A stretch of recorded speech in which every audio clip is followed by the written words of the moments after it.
Today, my guest is my old friend, Dr. Vijayendra Pratap, who is a student of the late Swami Kuvalayananda. Dr. Pratap is the founder and director of the Sky Foundation, president of the Yoga Research Society, director of the yoga program at Jefferson-Myrna Brind Center for Integrative Medicine at Thomas Jefferson University, author of his Teacher's Guide to Beginning Yoga, Yoga Visions, Secret of Hatha Yoga, Stories Retold, Yoga of Gheranda, and Yoga of Goraksa. Dr. Pratap earned his Ph.D. from the Department of Applied Psychology at the University of Bombay, and he was a member of the board of editors of the Yoga Mimamsa, the International Quarterly of Yoga Research, from 1966 to 1990. And the Yoga Research Society conferences, which he hosts from 1975 to 2023, and continuing every year uninterrupted. Please forgive the sound quality of this podcast. While it may at times feel a little bit hard to hear or the voice is a little scratchy, the information contained on it is quite interesting and insightful. I thank you for your forgiveness of that and hope that you enjoy the podcast. Welcome to the Transformations Podcast. Here, guests and I will share our transformative experiences and will explore how to find excellence in life. Your focus and your guru's focus, Swami Kuvalayananda, is the scientific study and research of yoga. So I'd like to make a statement and let you correct me. Okay. My understanding is Swamiji was one of the first yogis, or maybe the first in India, to come together with the Western medical doctors and say, let's use some of your scientific equipment and research the actual real aspects of yoga on the physical body, on the nervous system, and not just the metaphysics. Is that? I think you are right about it, because he was the one, and yoga was practically hidden as a spiritual thing, and there was no talking about any science about it. So we have a laboratory, and in the laboratory, if somebody will say that they can hold the breath such a long time, we will take it to the laboratory and check it out and take brain waves and all those things we used to do. So it's proving the effects that people are saying that they can do with their yoga, right? Long periods of holding the breath, lowering the heart rate, yes. Different consciousness phases, I assume you could read also through EKG or other equipment. This was back in the 1960s or 50s? It is, when I went there, it was 1959. 59. I went in 59, but it was before. And not only that, they have a hospital also. So the patients, those who come, they will also be tested in the laboratory. And you can see next time when I will show you the pictures, and in that pictures you can see that President of India and all those people visited the place. And that's the way I also came to United States, because somebody came to United States and visited the place. And when they saw, they invited me to come to United States. What made Swamiji decide to move in the scientific route and not stay in the kind of religious, spiritual, metaphysical side of yoga? What do you mean by that? Most of the yoga that I read about, especially way back by different authors, is we can achieve these different cities, different skills, levels of consciousness. We can bilocate, float, blah, blah, blah. But Swamiji was like, no, science. What was the catalyst that turned him toward Western science? Yes, that's definitely true. And not only that, we will test them in the laboratory and find it out. Because somebody claimed that they can stay underground for a long time without any, and so we put a person underground and closed the whole thing, and then we found it out that it was not 100% true. The air was already there, and that much they can use it. And Swamiji has written, and there are certain books are there and you can look at it and let me bring it out, some book to show you. Okay, see this one. Ah, Swamiji. Okay. Looks like a biography. Yes, it is the biography. It is printed by that Kevaldham, Okay. India, and so that's one, and he has written. Pranayama. We're twins. I have the same book next to me. Yes. And then Asanas from Charles Tuttle Company, my old employer, way back. he has a long time, Long time. and then also one of his students wrote a book on him. Oh, yeah. For those listening, all of these book titles I will have listed in the show notes under the podcast for you to be able to see what Dr. Pratap is showing us. Okay, so because he was very clear about this, that and you will be surprised. He has printed here message of yoga. Yoga has a Mm. complete message for humanity. It has a message for the human body. It has a message for the human mind, and it also a message for the human soul. Will Mm. intelligent and capable youth come forth to carry this message to every individual, not only in India but also in every other part of the world. Swami Kuvalayananda. He was quite prolific in his writings back then, and there were quite of other people writing about him. I was able to find this book um, with your picture on the cover, Oh Yoga in yes. Modern India, and you're hooked up to all these wires and straps and things. What kind of research was he doing with you? Were you doing with him at that point? Okay, at that time I was doing, when a person sits and it moves, then what happens to the body, and taking the EEG and brain waves and all those things were there, and then we checked it out. Was there something that showed up in using the modern devices, Western medical devices of the Yes, time? Where there's something that showed in yes. those results that was a surprise, or more that it was confirming what you had hoped? No, it is not a question confirming. It is a question of to know what is going on. When people sit calmly, what happens to the brain waves? Mm-hmm. And we will check it out, and then we will change the position, and then what happened to it? Mm. The position of the electrodes or your physical position? The physical position. If Mm. a person is sitting just straight and it goes back, what happens to it? And also, we have done in some certain poses, when you make a particular pose, what happened in that pose to the brain waves and to the muscle potentials. Wow. So the various asanas you've also tested. Yes, and also not only that we have tested, and surprisingly on something very interesting, and that was, you have heard the word Max Collie. There was a hypnotist. Mm-hmm. This Max Collie visited in India, and I met him in Bombay, and he was very curious, so he came with me to Lonavala, and in the laboratory we did the experiment. And when we did the experiment, it was, I asked him to hypnotize a person and then ask him that they are seeing God. Mm. And he hypnotized one Indian girl, and she was seeing, and she was saying Ram, Ram, and she was crying and all those things. And then I asked him to let it go and then have another person to be there. And then another person came in, and I say the same thing, God. And he said, I don't see. Mm. I don't see.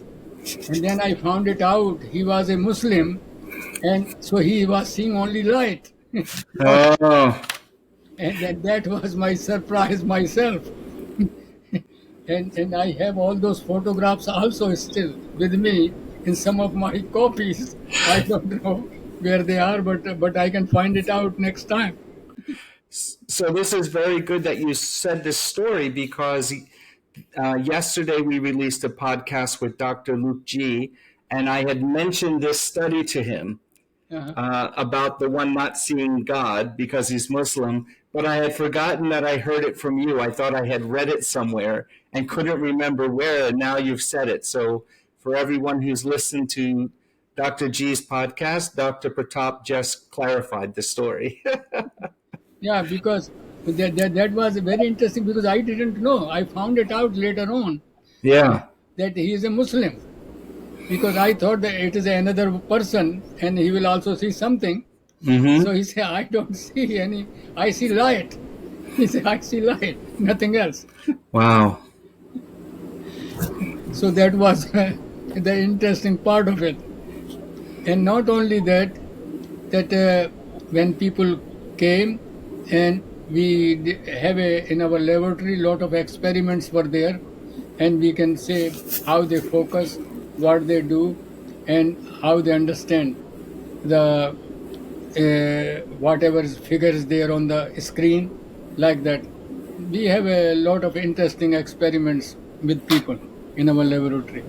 When you started doing your scientific uh, research, working with Swamiji, you were in college? Was it in your undergraduate or in your graduate courses? You see, at that time, I was also doing my uh, Ph.D. in Bombay, and I used to come. Swamiji was also have another institute in Bombay, so I used to go there and come back, and he also used to come back, and then he used to teach the class. He only taught 9 classes only in 2 years, and we will go to his place, very small place, and there we will 5 students were there only, and then we will pray, and then he will explain, and I'm just writing it up, and nobody has that information so far because I noted his lectures Mm. and writing, and I have it, so I'm preparing that whole thing now. I need your help in that one also.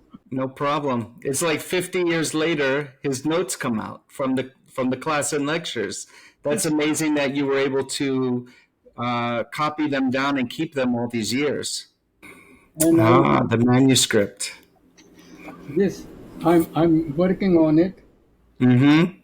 and I put the word joy, journey of yoga. Journey of Yoga, joy. I love it. And then from 1936 to 1966 only. 36 to 66? Only because this is one part. One part. Then I will go 66 to 71, and then Okay. to that. So when he was teaching, and somehow I noted it Mm-hmm. in the lectures. And after noting that lecture, because when I came to this country, I brought it with me. And so when I was talking about it, so one day I found it, the old, so I thought, oh, let me write down this whole thing. So now we are working on it and making it a story quite a bit. That's tremendous. Yeah, That's tremendous. You've yeah. had a lot of help over the years from Barbara Levitt in getting your publications together as well. Yes, she is helping quite nicely. Yes. We work together, and I have information, and there are a lot of things I'm working on, but I need a lot of help also from people. Those who are interested, they can join me, Mm-hmm. and I have a lot of information. Yes. So this is a call to all listeners and viewers. If you're interested in yoga, yoga research, publishing, and would like to donate your time or money or help or skills, there's so much work that Dr. Pratap has. I know because I've helped him with a few of them, And I just one person. Barbara's one person. We can't do everything, but you have such a uh, an archive of information that is essential to come out. And I really hope that we can do it and we can use all the help we can get. So you came to the United States in 1973? 71. 71. 13th July 1971, I stepped here. And I was, at that time, plane used to stop at 5 places, Wow. not direct. Right. And in Germany, I might have lost even the plane because I didn't know from which place they will leave on one place and start from another place. Oh, So I was waiting on the same place, like a connecting travel. Yeah. and that was my first long flight.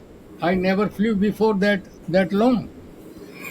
So my experience is so interesting about that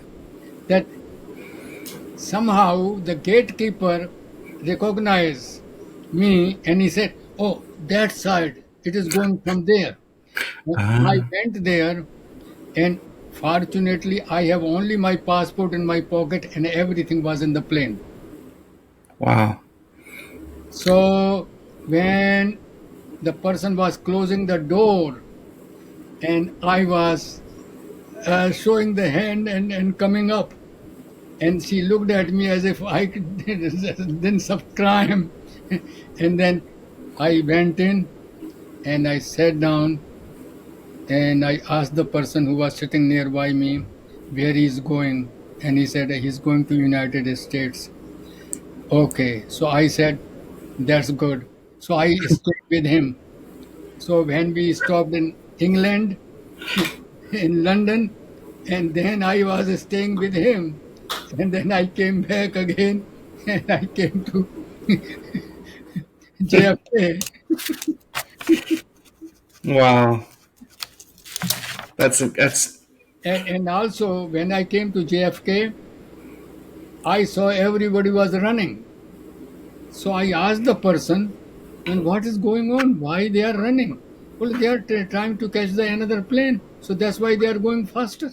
mm, And I did not know about these things. And fortunately, person came and showed the flag, and I came home. And the same day, I have to go and teach my class in Montclair College.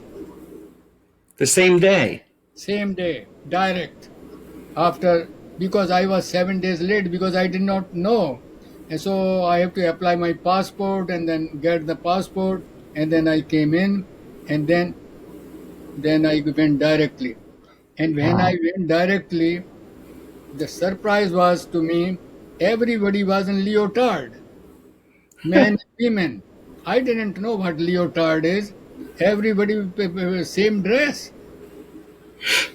And my language was, my accents were different, their accents were different, but somehow one person was able to interpret what I'm saying. Well, you must have started a trend because now everyone who does yoga wears leotards.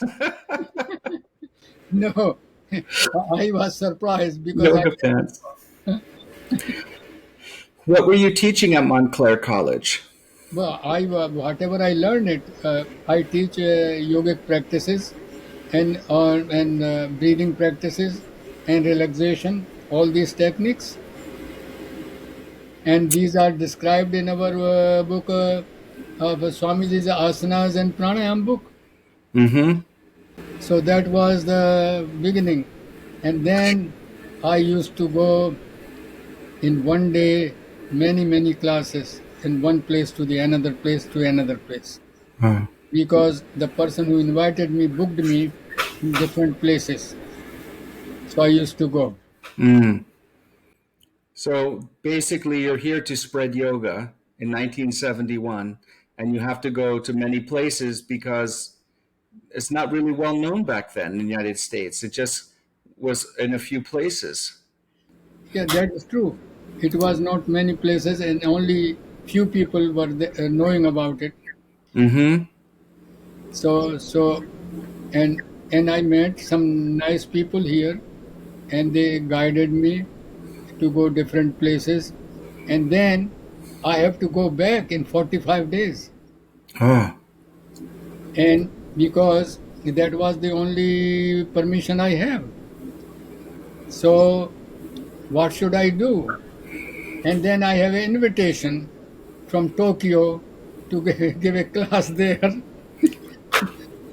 So, so somebody suggested me to go to a lawyer who can do the work for me.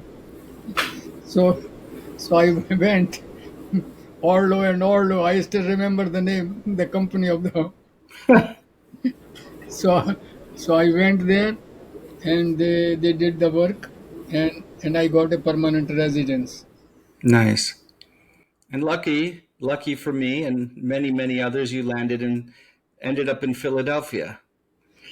Yeah, it was an interesting how I came to Philadelphia, because I was came to New Jersey Mm, first, and from right. New Jersey, I was teaching here in Philadelphia, and then they say, okay, so you can stay here, and and then because I have to go around the world to Tokyo and all those, so somebody helped me, and so when I went there, I went around the whole world on American Airlines. Mm. I still remember it. And I taught every place wherever I went, and came back from the other side, from Hong Kong, and back to Calcutta to Delhi. And you were probably in your 20s? I was 35 years old when I here. Now, so many years I'm here. Yeah, it is really surprising that how it happens only came for 45 days. And it became so close with the students were also very close, and then the people were very nice, and I met certain people, those who guided me what to do and all those things. And then it became a group. Mm-hmm. In that group, Barbara was one of them. Right. Barbara was there, Candy was there, Mark was there, Gary was there, and then we started. And those same early group are still with you today, and it's Yeah. been 40 some years. Yes, now out of that, two passed away. Gary and Candy passed away, and Mark and Barbara is still there with me. It's wonderful. And It says a lot about who you are as a person to be able to keep people with you for so many decades. and I never fired anybody. And I used to teach not only myself here, but 15 or 16 teachers were teaching around. And in temple and Penn and this and that, quite a bit. You were friends with Swami Rama. Yes. Yes, I've read his books and watched this a documentary about him. I never met him though, but I've watched some of his lectures on YouTube. How did you find him as a person and teacher? This is a interesting story. I was lecturing in Delhi, and Swami Ram was also there, and we met. He was also fasting on that day, and I was also fasting on that day, so we did not go to eat food together. So we were talking there, and in talking, he said, "Why don't you come to America?" That is the way the stimulation came. Oh, And when he came, then he has some of his students, those who helped me in the beginning when I was staying in the 12th Street in Philadelphia. And here I was looking peculiar because I have a hair and all those things. and people did not even rent me the place, because when I go there, they will say, "Oh no, no, this is already rented." So that was my story.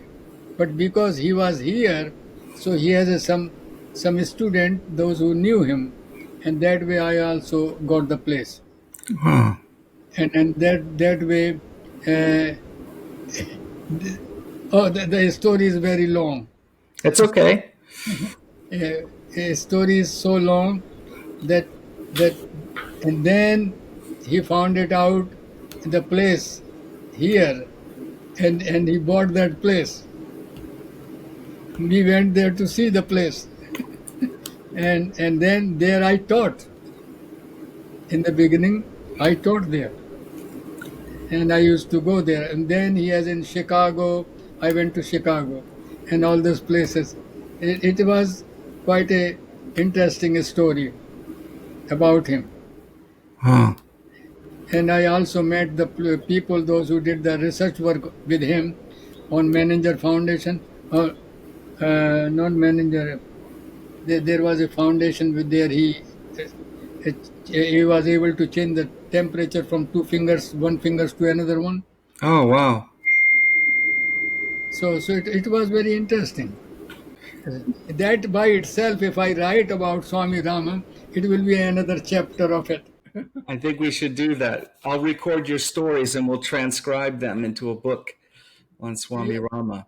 He was a yeah. very interesting person I read his biography and how he just traveled through the Himalayas and India and meeting different teachers. And It is quite interesting, because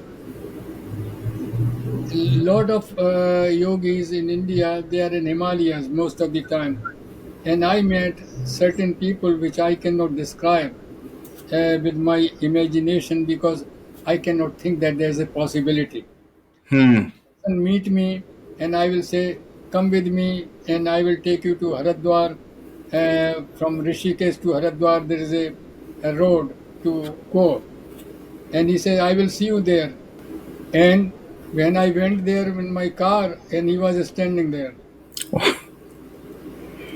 and I could not explain it, how he came in, what was the method, and he was just walking at that time.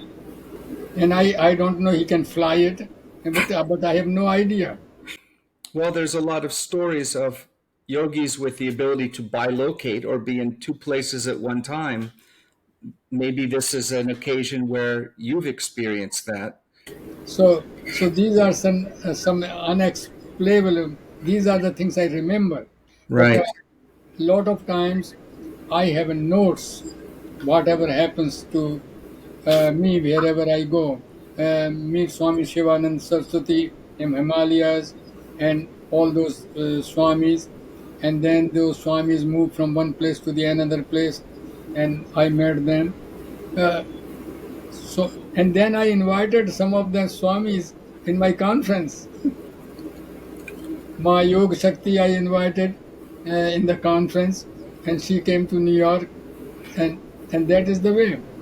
You know, we talk about the unexplainable uh, amongst the yogis or the swamis.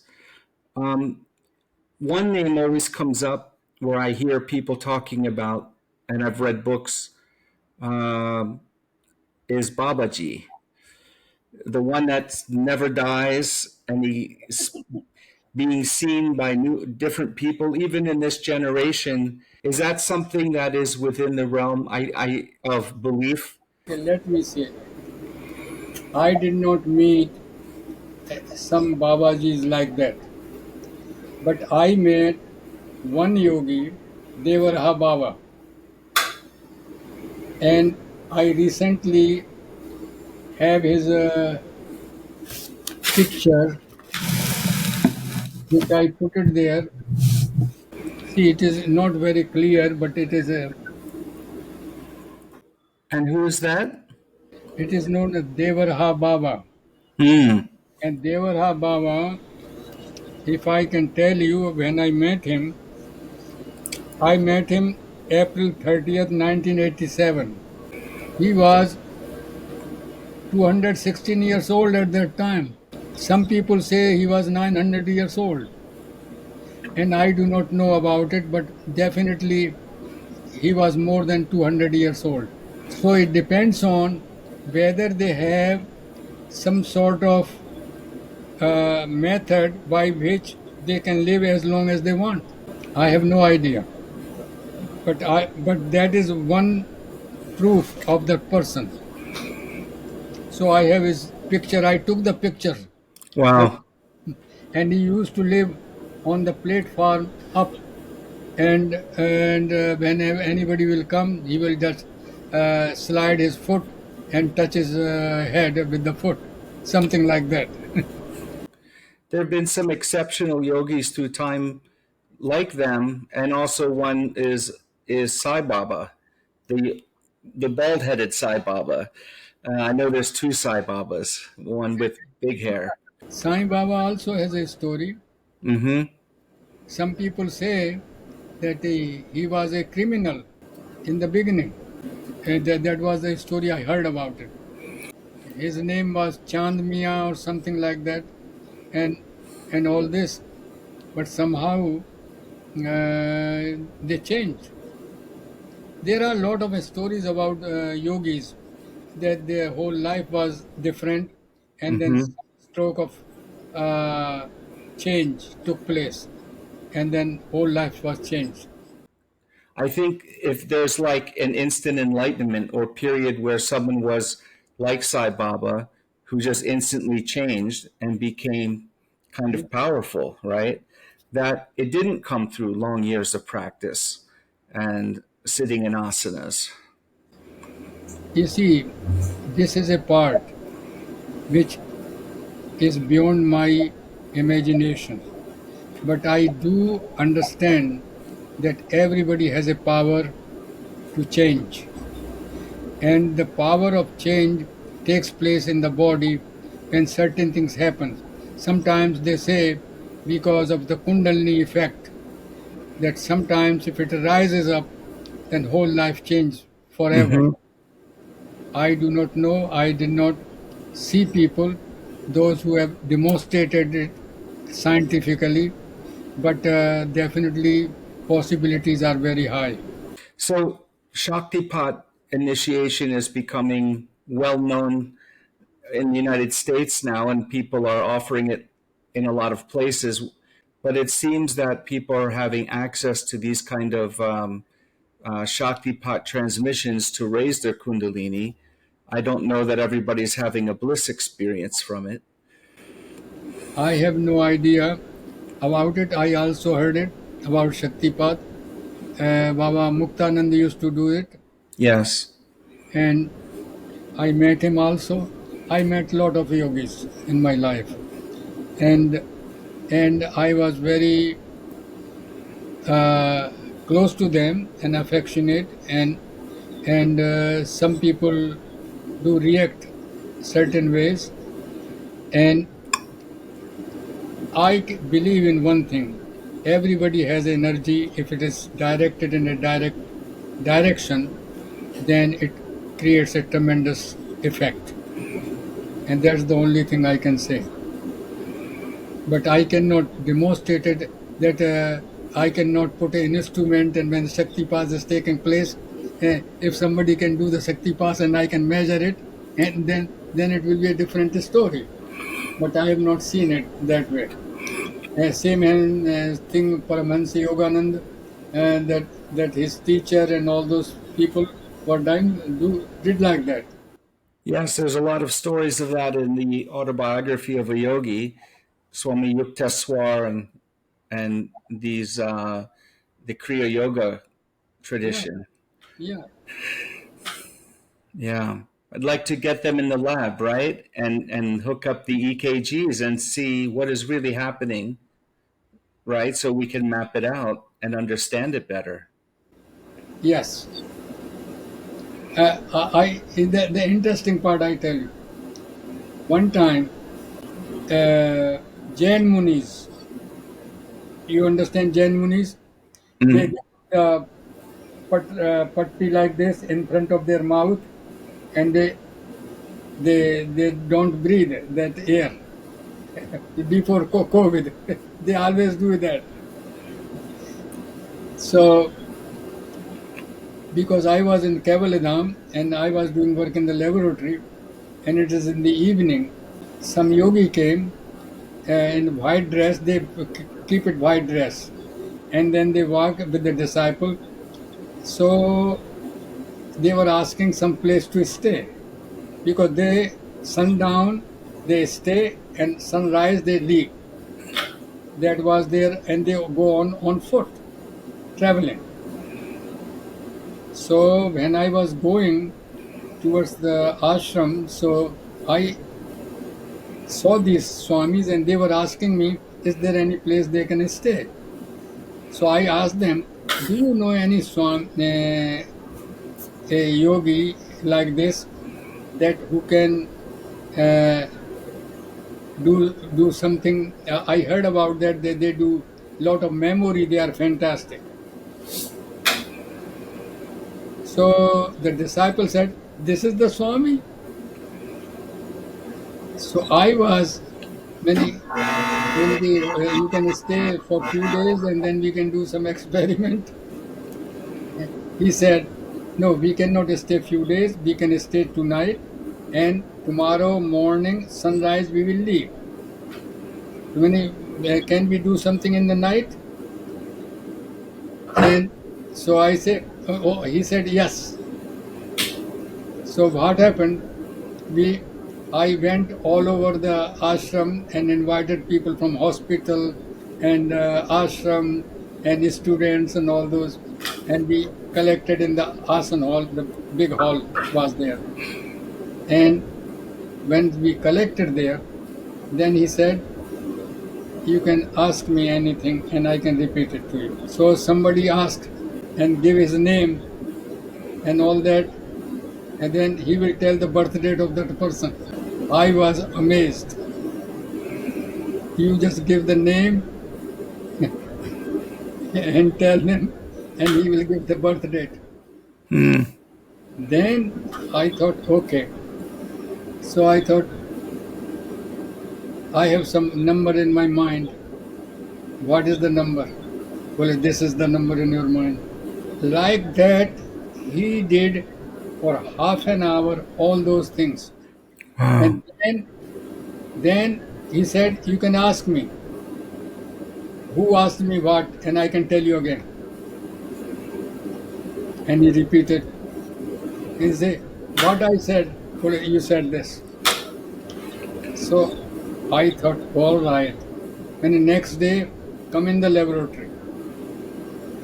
So before sunrise, I have to tell my assistant to come out in the very early morning, like at 4 o'clock or something like that. We arrange it, we put the electrode and all that. It was as normal as a normal person's. And there was no much difference in it. I still know it. Even when I'm talking to you, I remember it where he was sitting and where I was doing what I was doing. Hard to explain those things. That's why I say that it is very difficult to explain, because the road you have not traveled, you have no idea. And that's why it is very, very difficult to do that. So these things are there, which cannot be explained. But those who know, and I asked them that whether it can be taught. Well, yes, it can be taught. That was amazing to me. I never forget that. That person has so much information by telling that. Yeah. How did he know whose birth date is when? And how did he know certain things are there? Yeah. Which you have seen with your eyes. I have seen with the hypnosis. I seen with the without hypnosis. I see with the normal people. And he was old man. So it is not a memory that old people lose memory. So it is not like that. It's the human potential is so much bigger than we think. Yes. And I think it's our own limits that we place on ourselves and our belief systems that keep us from after childhood. We keep placing limits and limits and limits based on our parents and society and school, that we lose touch with a lot of the natural abilities of the mind. We are conditioned. Yeah. And that's why we did not find it a lot of things. And that's why if a child grows in a family where these things are very normal, he will learn it within no time. Yeah, I believe that. And then that's why it is very hard to understand these things, and we cannot explain it. Okay, I would like to talk to you about something that I find interesting, but at the same time understandable, is that I see the picture of Jesus in different yoga ashrams and in different books about yoga. And in Christian teaching, they say he left for India for 3 or 6 years or 9 years. But I know that you told me once that you actually went, how you became fascinated in Jesus, which you knew nothing about before you came here, and then you retraced his steps. So if you could talk to us about that, I think it's quite fascinating. Okay, let me show you something. Jesus in India. Mm-hmm. Jesus lived in India. Before and after the crucifixion. Mm-hmm. Okay, I will show you. The Jesus Mysteries. Wow, you have the books just everywhere there. Okay. I'm jealous. And you have a picture of the hidden and mystical secrets of Christianity, the occult Christ. Quite a few books. In an issue of Skywriting, The Mystical Christ, another very good book. In your old newsletter, Skywriting, there was one of the newsletters was dedicated to Jesus as well. Another Jesus book. Wow, you really did get deep into this study, but you also traveled throughout to retrace his journey. Did Jesus exist? Another book. So I defy anyone to find another yogi out there with so many books on Jesus. You can imagine, I have even more than that, because yesterday, because I'm writing about Jesus, what he said. Because I traveled the places he went. I went to Kashmir, I went there, and I traveled there. And so I thought I'm going to write some sort of teachings of Jesus, or Jesus Sutras. The Jesus Sutras, I love that. And on that, you will be surprised that I'm working on it, and I'm finding it out quite interesting material on it. Mm-hmm. And I have collected quite a bit things which is very close to what we talk about it. So Jesus become a part of my understanding that how he is talking practically same thing. Now see this one statement. Be still and know that I am God. It is in Psalms 46:10. Just be still and that know I am God. So when you become still, then you realize yourself who you are. And a lot of yogis, what they do, they still themselves by their behavior in different ways. What they do, they follow yamas and niyamas, and they follow asana, and they are calmer, and then they follow pranayama, and then slowly they get into that condition when they really, as you say, out of mind. Love each other. God is love.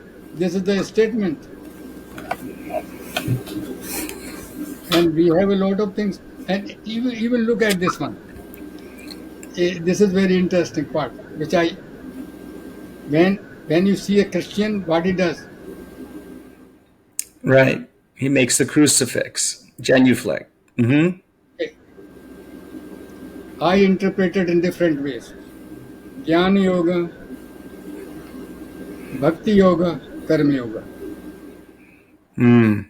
All meet here, they become Raj Yoga. Is a cross, and that cross is very clear cut. Mm-hmm. So when I went there in search, I saw the place where Jesus really, they have their what you call samadhi. We call it samadhi, and like burial ground practically, The resting place. Mm-hmm. place, and that is Jesus' place. And they told Jesus was here. That's why when I wrote on Jesus in my research work, one of my article was there. That whole thing I wrote on it, and then I consulted a lot of things. I gave a lot of references in it. Well, all of the things that he's said to have done, turn water into wine, walking on water, help healing the blind and the lepers, and all these things are like yoga siddhis. I mean, these are skills and that normal people don't have, only the ascended masters, so to speak. And now you can say, when he says Lazarus come out, Lazarus was dead, and he came out. Mm-hmm. He did not know that he died. He Mm. thought sick, but he died. So when you say whatever you say, it materializes.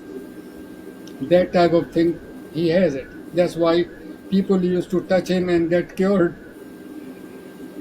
Lot of things are like that. Yeah. That's why I traveled here in this country, any country, and I went there. And that's why I became more interested in the whole thing, and which is very important from my point of view, because his thinking is the same as yogi's thinking. Mm-hmm. That's why it is very important to understand people from different places. They talk the same way, but the language is different. That's the only part. The gentleman I spoke with, who was on the podcast that was released yesterday, Dr. Luke G., he co-wrote a book called The Tao of Jesus. He's a Taoist, and he used Lao Tzu's Taoist sayings and Jesus sayings from the Bible, showing how on the same topic they're almost identical. It's just you're speaking to a different group of people in a different country at a different time period. But Yeah. it's like the messages are the same. Yes. Now, another thing Yeah. is that I think I saw 52 copies or 60 copies of the Patanjali Sutras at your place. How many do you have? How many volumes of this, different volumes of the Sutras? Okay. It's I quite will a tell you. collection. I must have at least 50, and it is increasing also because people are still interpreting, Yeah. and and somehow they are divided into three places: farm, my 527, and 339. Okay. And if I put it together, you will be surprised. I have like this. So they're at the Skyland Garland of Letters and Yoga Research Society. You have all of the volumes spread out because there's so many. It is so many, and also whatever I needed to discuss. Right. That you can imagine that Osho, Yes. like a Rajneesh, He has an interpretation quite interesting of sutras. Hmm. These people are remarkable. Some people think certain ways. Yogi Ramaya, Yogi this, Yoga this. There are a lot of things are there, and they all did this. I did only very small books and in a pocket because I wanted to learn only those. There are 195 sutras are there, and some people say there are near about 200 something, and so I collected it few and make my pocket book, which was interesting for me to look at it whenever I want to. That's why my pocket book started. Ah, the series of pocketbooks. Yes. Yeah, so you can keep it in your pocket. It's like a notebook. Yeah. You wrote down, and you can just keep it up with you. And if you wanted to learn and you want to say something, you can have it. Do you see that? Is there quite a bit of connection or similarity in the sutras and the teachings of Jesus? Yes, quite a bit. Yeah. This is a quite a bit, and we only discuss first and second part in sutras, particularly the practical parts. And some beginning we can say certain things. That's it. And the third part we don't even deal with it because third part is related to miracles. What you can do when you focus and you reach such a state, then whatever you say, things can happen in different ways. Your focus is very important part, and your life is very important part because a lot of times people here in any country they think yoga is just postures and breathing finish. They don't go further. They Right. do consider yamas and niyamas in it, how to live with other people and how to live by yourself. These are two very important factors, and if they are good, then you are in a very good condition. That's why Patanjali start with ahimsa first and then go further. Ahimsa, satya, aste, brahmacharya, parigraha. Then shosh, santosh, tapas, swadhyaya, isha, pradhan, kriya, yoga. That the niyama. The niyama is described again in another section. So if you follow those, that will be more than enough. A person who follows non-hurting, then what will happen? Nobody will hate him. They say ahimsa pratishtayam tasannidhu vairtyaga. And those statements are very powerful. That's why I say sometimes practice it and see. It is not like it is written, it is not a philosophy, it is a darshan, realization. That's why they say yoga darshan. They don't say yoga philosophy. They have seen it. Darshan means you have realized it. You have seen it. Now you have seen it with your eyes. Satya pratishtayam kriya phalashattam. When you establish in truth, whatever you will say will materialize. So there are a lot of things are there. Many times I think about it, that what I'm doing, why I'm busy about these things. So when you meet people like that, you are in a very different condition. So that's why when I was writing it, when I realized that how this world has, whatever way you think, you will find it. And sometimes it will happen to you, you cannot explain it. And a lot of things happen to me, I have no explanation. One time I was giving lecture in Maryland and I was late and I wanted to come to my 527 and I didn't have a key. And we are about 3 hours, it takes 2 to 3 hours it takes from there to come here. So I asked the student, okay, let us drive, let us see. I came before the time. How I came, I have no idea. I still do not explain it. We started and I was here before time. 2, 3 times these things happened to me. I couldn't figure it out.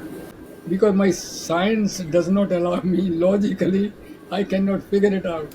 It's like some other force is there. Who knows?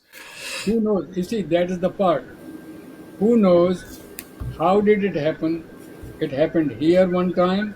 It happened in Israel one time, and I can now not forget these things because they are so unusual. But I cannot talk to everybody like this because they think I'm going crazy. Yes. So how can I explain these things? We can just be open to allow them to happen, because as we shut our mind down, we shut down possibilities. So I got fascinated when I bought a copy of your teacher's book, Pranayama, in the Right. Garland of Letters. This is hardcover, published from India, and there's so many wonderful And photos of you in it. this we You were printed. so young. This we printed in United States. Oh, okay. You also have a log. This is fascinating. Every single day of every time your nostrils get clogged or open or something, you write it down on a form, Yes. and it's got to be 50 years long of different times of days where you're writing down notes about your breathing. Can you talk to us about the need and importance of that? This is a field which is unknown to people. They know that we have two nostrils and we breathe. Sometimes, if because septum deviation, somebody may not breathe from something, and they found it out. Some work was done in Europe by some people, and they say that people, those who don't breathe in certain ways, they have certain diseases. That was one. This our idea was quite fantastic. We each class we have I have so much data, and I'm looking for somebody or some mechanism that if I can feed the data and see the result. Mm-hmm. I teach the class before and after I take the nostril breathing. Even today I take that if they come in the morning, if they come and they breathe through left nostril or right nostril, they will say left or right. And then when the class is over, I ask them left or right. Some people change to right, some people don't, some people remain the same. Why it is so, I don't know. And I have some ideas behind it. Not only that, what I did, I have another method. When they breathe out, the air which goes, it gives a pattern, some certain types of pattern, which I have recorded in some cases. And I presented this paper also in some conferences outside. And when those patterns are there, if I tell you about this, I will say this way. By seeing those patterns, you can find it out what really happens in the brain. Very And interesting. I do not have any access to that. Like nowadays, they take MRI, and in MRI, people have to go under through a lot of things. Here, you do not do that. You can just put a sheet in front of it, and just you breathe out, and it gives a pattern. With that patterns, if we can correlate with the MRI, we have a method from outside and to predict whatever they predict from MRI. Wow, that's fascinating. And that is the part I'm looking for somebody to help me because I have those patterns. And I was looking at it, and sometimes when I have the pictures, I will show you on this Okay. cast that these are the pictures of that. And then you can see. And if that can be converted into that message, it will be so like people take blood pressure. You don't open the heart all the time, Right. and you don't use too many machines on that time. So that is the important part. Chinese medicine believes that one should stay away from dairy products, milk products, which is why the Chinese don't eat dairy. You don't see it in Chinese restaurants. There's no cheese, milk, yogurt, and things. And in the United States, when somebody has sinus infections or different lung congestions, they're told don't eat dairy because it's mucus forming. But in India, dairy is everywhere. I mean, it's milk, it's yogurt, it's kefir, it's on, it's in almost all of the sauces, the masalas and everything is. And yet, I have a theory that the reason why the entire Indian population does not have blocked nostrils from phlegm or mucus or inflammation from the dairy is because um, it's not pasteurized and homogenized like it is here in the United States. It's raw in its natural form. Is in India, the cows or even buffaloes, both, we have milk from them, and that milk is not disturbed by anything else, and they go in the field and they eat. They don't eat any mix anything else. They go in the field and they eat, and they come in the evening, and that's it. Even we have cows in the house. So that is one very simple part of it, and we respect the animals, and we don't kill the animals. Right. If they die by their own, they die. So really, the milk is in its most natural state. It's the cows or buffalo are just eating their natural Right? things. They're not being fed grain and other byproducts like they do in farming here. And the milk is not pasteurized and homogenized, which means No. heated to kill bacteria. It's in its natural raw state. Yeah, they just heat it up, they boil it, and then they use it. Nice. And there's not much processing in it, and Mm-hmm. days changes. And then they make a yogurt, and the yogurt can stay for a few days, and then you Yeah. can eat it. And not only that, they make a lot of sweets out of the milk, and they do all those things. Yeah, that needs to be a lesson because here, because of selling the milk in mass quantities, it needs a shelf life to be stable for a few weeks to sell. And if it's in its raw form, it can't stay that long. And also in the countryside, also they still do here also. Near my place in Skyland, I used to have a milk from the person who will just do in front of me, and I have to go and Very good. boil it and use it. And in Skyland was another student who said that it is better that you can come to countryside. And in countryside, we went to Skyland, and Skyland is, to me, even now, is a fantastic place regarding calmness. It And is, Skyland is in Unityville, Pennsylvania. it is Unityville in Pennsylvania and Benton. These Benton, Pennsylvania. are Yeah. very close by.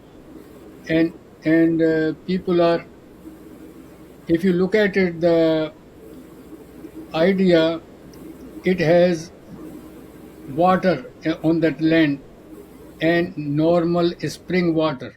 Mm. And I need help of people to use the spring water for people, and it can be very very useful. Mm-hmm.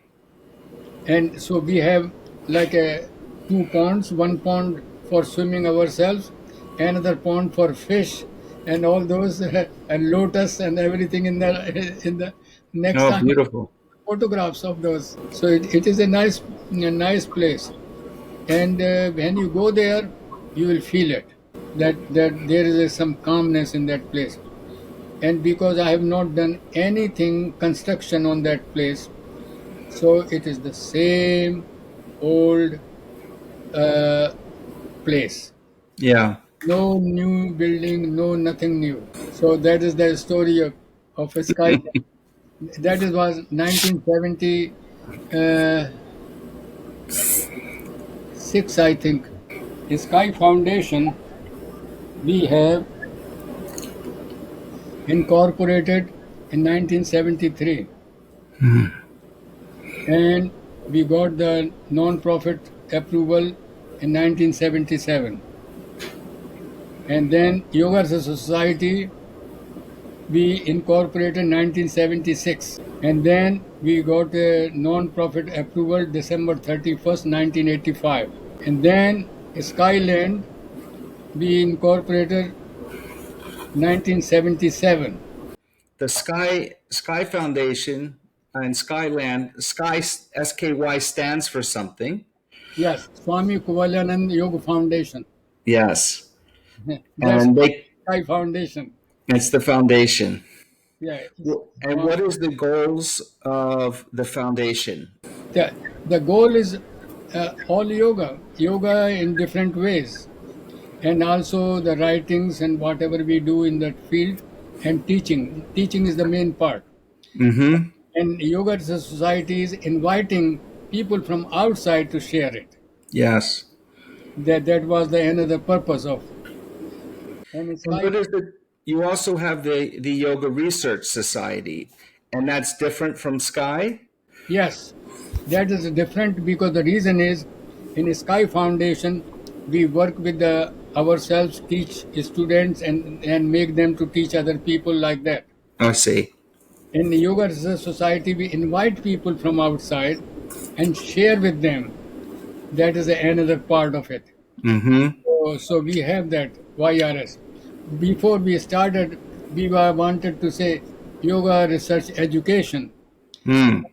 Somebody else has this education word, so we have a YRS. Okay. Yoga Society. One of the main attractions for people interested in all things spiritual, not just yoga, but Taoism, Buddhism, meditation, spirituality, is a bookstore on South Street in Philadelphia that everybody in the community knows about. And it's called Garland of Letters. And I would go there in high school just to, you come in, you hear the sounds of what is playing, ohms or some music, and you smell the incense. And it's such a high vibration. There's crystals there and books, and not just the modern books that you see in Barnes and Noble or somewhere, but imported from India, imported from other places that you can't find. Like the history and energy in that place is really something that anybody who comes to Philadelphia visiting, or if they live here, should visit. And that store was founded by you and a few, Candace Smith, and a few people, right?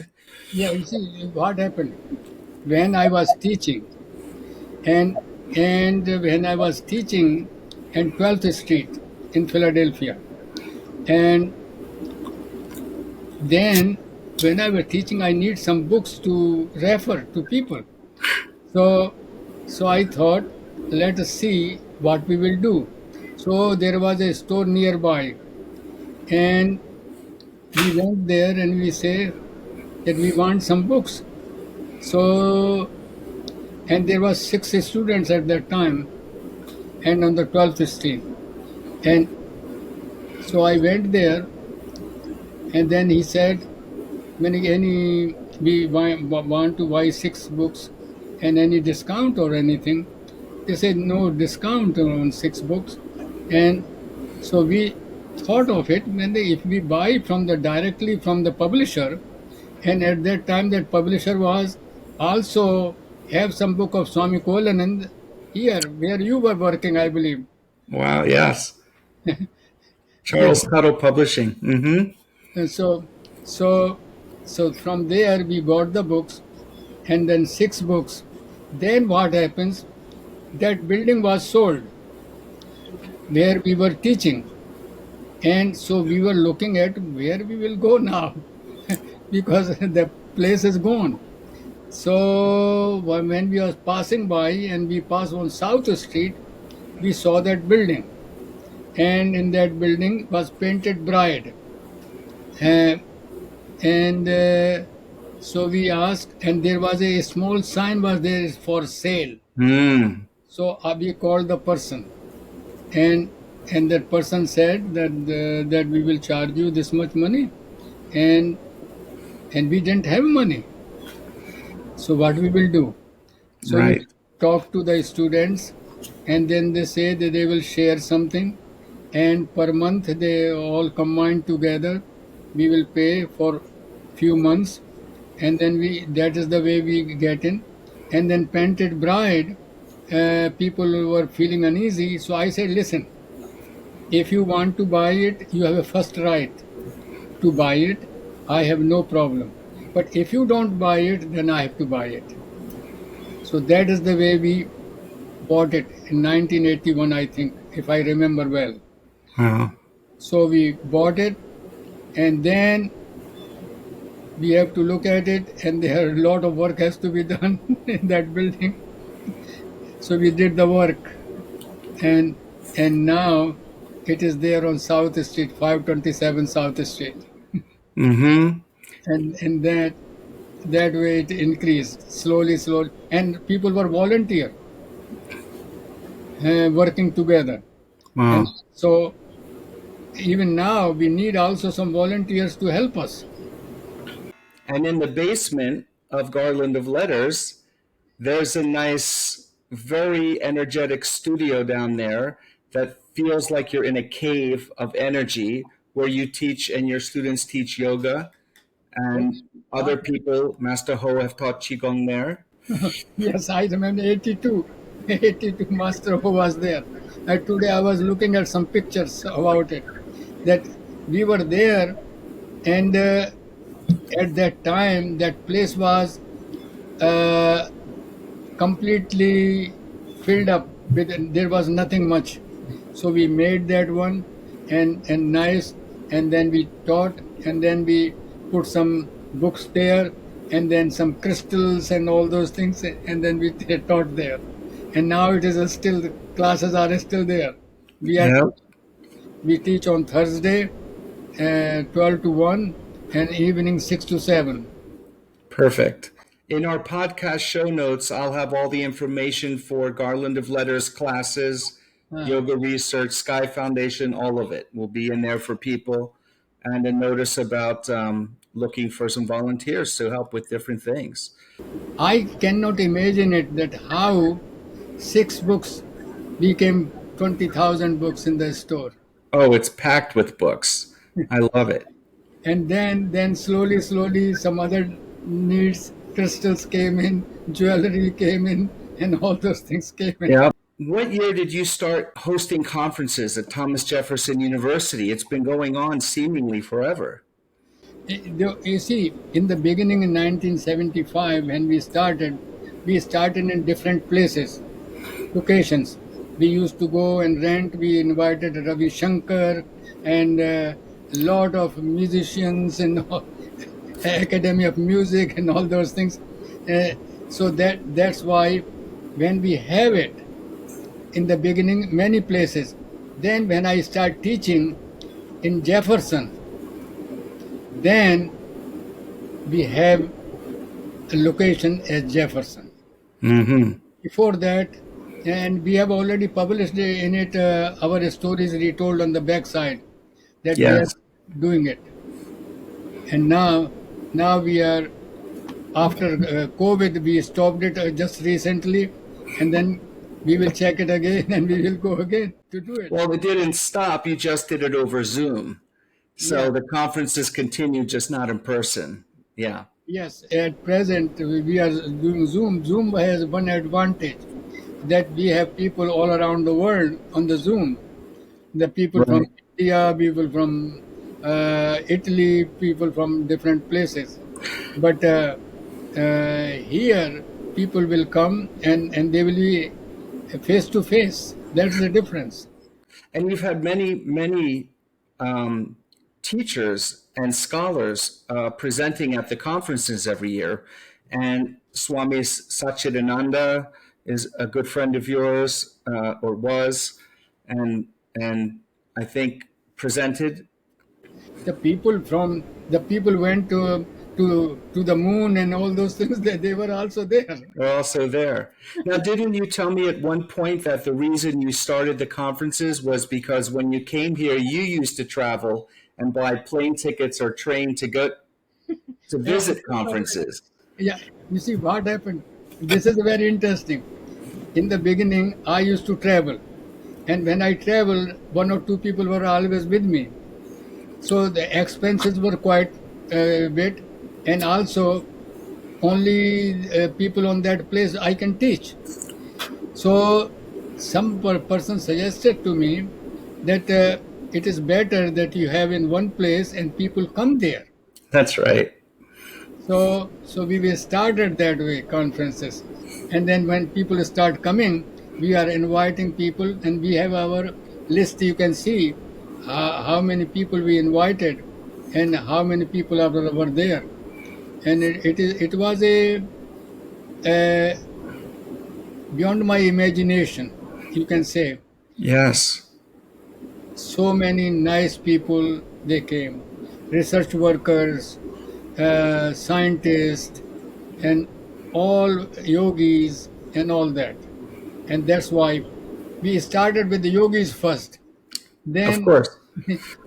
then slowly, yogis sometimes did not show up. So we started with other people also, and that was very interesting. So that way we have it. And it is good that when we published our the stories retold in the back side, we Yes. have all the information. In an appendix in the book Stories Retold is a listing of all the conferences and the medical yoga conferences and who Yeah. presented at what dates. And you Yes. recorded, video recorded, and tape recorded, and pictures of every speaker, every presenter at every conference. And And I right now, we're trying to figure out a way to make all this published and available. So we need lots of help. yes, So volunteers, please reach out, and the email's in the show notes. yes, because what I wanted, that is a 45, 50 years work is there, and if we can publish it, that will be so many volumes will be there. It's an incredible amount of information, of insights, of details, of teachings. It's so impressive how you came with nothing, almost missed the flight to get here in Germany. Yes. You're teaching a class here, and then next thing you know, you've got a group of students to help you find one city to base in, and then you have another Skyland place in the country, and then a little 6 books in a bookstore turned into a massive, uh, amazing store with classes, and then a little conference here and there, and then now 50 years of conferences at one of the greatest medical schools in the country. It's all quite Yes. surreal and fascinating that you can get so far with nothing. You know, just with the right. Do you think it's that your intention is there, and the energy is pulling the right people in, or that you just don't give up? How do you explain some of that? I have never thought to give up. That idea did not come to my mind. It just flew one after the other. People just start joining me, and they wanted to say, "Okay, let us do this one." It's like it became like a 5 person team Yeah. and thinking in the same direction. And that's why in the first conference was in 1975. In closing, I'd like to just get a nice definition of yoga, which means union, but there's more than that. No, let me tell you. I already explained it in one of the papers. At least I have given the meaning more than 30 or 40 meanings. Because when I was explaining, I had the whole list. Yoga, Chitta, Vritti, Nirodha. This is the second sutra. Yoga is a discipline. Yoga Anushasanam, they say. The first sutra says. Then second sutra says, Yoga, Chitta, Vritti, Nirodha. That whatever going on, it stops. Like a water is calm, you can see your face. When water is not calm, you cannot see your face. Chitta is the mind stuff, right? It's the thinking, the worry. It is the consciousness. Consciousness, okay. And in Chitta, vritti is like a whirlpool, like it is moving. Mm. Nirodha is stopping it. This is a simple explanation. And this experience, you can have it in three ways. Direct experience, or logical, use your science, or somebody wise told you that. These are the different testimonies. These are the three methods we use in yoga: Pratyaksha, Anuman, and Agam. Mm. These are the testimonies. These are the rules which we can figure it out. If they say wise person who has already experience can explain to you, or by result you can find it out, or you see by your own eyes. You have your own experience. Who cares about other people? It's done. So there are many methods about that. The calmness has to be reaching a point. That's why they say the practitioner, the aim, and the method of practice. When these three becomes one, either you remain nothing else, or the process remains nothing else, and the end remains nothing else. So there are different ways you can figure it out. So these are very simple methods. If come in the practice, you will start understanding it, and then you can go further. But the lot of things you cannot explain because you do not know, and somebody can even explain, you cannot understand it because you are in ABC and he is in Ph.D. So it is very difficult. Right. It's a felt experience. It's something that someone needs to do. They need to hold the asana, or they need to sit in meditation to find that clearing or to find that direct experience. That's why they say that when you do the practices, this will give it some indication for you. And once you have in the practice, you are not interested. You are beyond that whole thing. So, some yogis, they did not talk. Right. You go there, you just sit, and you come out with some positive feeling. Some yogis talk. Yeah, we covered so many things tonight. I'm very appreciative of the time you're able to share on transformations. Thank you so much, All Dr. right. Pratap, and I will talk with you very soon. And I'll look forward for those pictures from Skyland. Okay, let us see.